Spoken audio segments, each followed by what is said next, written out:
না আরজু যখন সবাইকে ধুলাই করে দেয় তারপরে।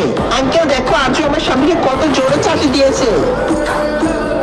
আঙ্কেল হাত দিও না, ব্যথা করছে। এখন যাই হয়ে যাক, আমি আরজুর বিয়ে অজয়ের সাথে কখনোই হতে দিব না। আরে আরে এখানে কি চলছে? আরজু তুমি পাগল হয়েছে? তুমি জানো তুমি কাকে পিটাই করেছো? বেশি চিল্লাও না। তুমি হয়তো জানো না ওরা পার্টির খাস মেহমান, আর তুমি ওদেরকে ইনসাল্ট করেছো। এখানে আমার কোনো দোষ নেই, ওরা বেশি লক্ষ্য ছিল এই জন্য একটু চাকরি লাগিয়েছি।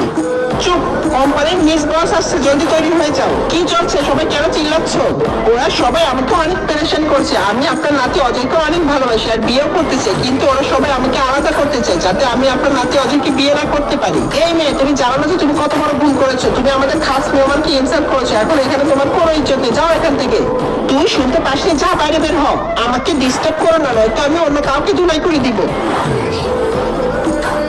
আমি অজয়কে ভালোবাসি আর আমাদের দুজনের মধ্যে কেউ আসবে না।